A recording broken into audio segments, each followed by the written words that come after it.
Hello, everybody. Welcome to our 5-minute daily devotional for today. This is a series of short videos sharing some thoughts on a passage mula sa ating Moravian Daily Text Readings. And we continue sa ating pag-aaral ng Philemon. This is the second part ng ating pag-aaral ng sulat ni Pablo kay Philemon. And we understand that from yesterday, Philemon is a rich man based in Colossae who has started a church in Colossae together with Epaphras.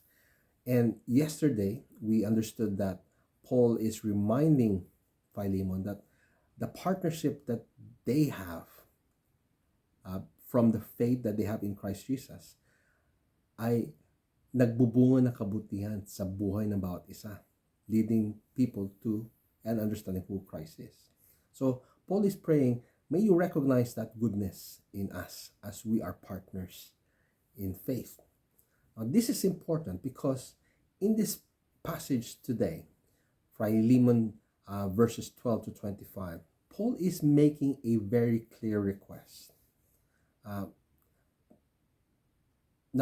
natin na si Philemon ay mayaman, and tulad ng maraming mayaman mga panahon na yon, may mga servants sila, may mga slaves sila. And one of them is a man called Onesimus. For some reason, meron siyang ginawa na hindi naging kalugod-lugod sa kanyang amo na si Philemon. Kaya siya tumakas. And part of that is he came to Paul probably to ask for advice or support. And whilst with Paul, he became a follower of Christ. And in fact, we read here, verse 10, I appeal to you for my child. Ang tawag niya kay Onesimus, alipin ni Philemon, ay anak niya, anak sa pananampalataya. Siya, si Pablo, ang spiritual father ni Onesimus. I appeal to you for my child Onesimus, whose father I became in my imprisonment. So pumunta si Onesimus habang nakakulong si Pablo.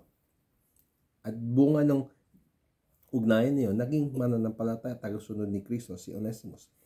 Verse 11, we read here, formerly, he was useless to you. Kasi tumakas siya eh.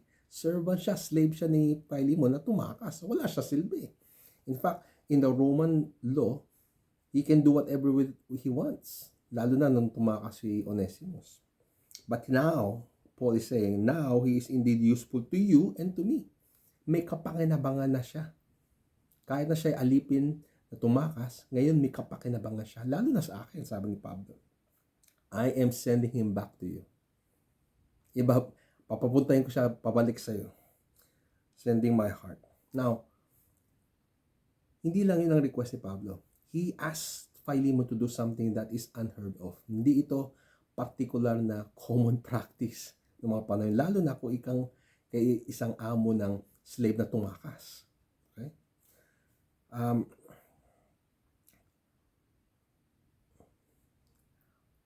For this perhaps, na verse 15, is why he was parted for you for a while, that you might have him back for forever. Okay? Maaaring ito yung dahilan kaya siya napalayo sa'yo for a while. Para makita ko siya, ma-meet ko siya, at maakay ko siya para maging tagasunod ni Kristo. Ngayon, maging kapakinabangan na siya sa'yo nang higit pa nung una siyang kasama mo as slave. For now, no longer as a bondservant. Tanggapin mo siya, no longer just a bondservant, na alipin. Again, tandaan natin, Philemon ang amo, Onesimus yung alipin. Tumakas si alipin, pumunta kay Pablo, tumanggap kay Kristo. Sabi ni Pablo, bumalik ka sa amo mo. Okay? Sabi ngayon niya kay Philemon, sa sulat nito, tanggapin mo siya. Hindi para alipin. No longer a bondservant. In fact, much more than a bondservant. Treat him as a beloved brother. Tanggapin mo siya para siyang minamahal mong kapatid. Tanda mo, alipin, slave, tumakas. Dapat parusahan. Hindi, tanggapin mo siya. Hindi as a bondservant, but as a fellow beloved brother. Especially to me, but how much more to you, both in the flesh and in the Lord. And this is where that idea, that concept, that principle of partnership comes in. Paul is reminding him again. Verse 17.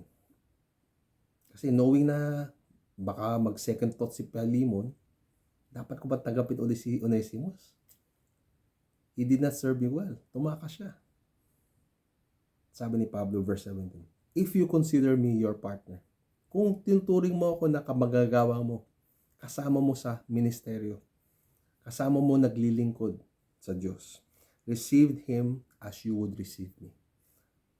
Tandaan nyo, partnership, walang mataas, walang mababa, walang amo, walang slave, walang malaya, walang alipin, walang babae, walang lalaki. Everything's equal. Partnership nga eh. If you consider me as your partner, receive me as you would receive me. If he has wronged you at all, inako pa ni Pablo. Kung meron siyang pagkakamali sa'yo, aakuin ko. Charge it to my account. I, Paul, write this with my own hand. I will repay it. Ako ang sasagot para sa kanya. This is exactly the example set by Jesus himself. And Paul is just replicating what he has seen Jesus do. Si Jesus, inako niya yung pagkakamali natin. At sinabi niya sa Diyos, tanggapin mo si Ronald, tanggapin mo si kapatid nito bilang kasamang kapatid ko, kapamilya ng Diyos. This is the work of reconciliation we are charged to do. Think about it. If we are partners with Christ in doing His work, we should do exactly what He did. Partners in the faith. Agents of reconciliation. Be encouraged and be blessed as you live out and follow God's word.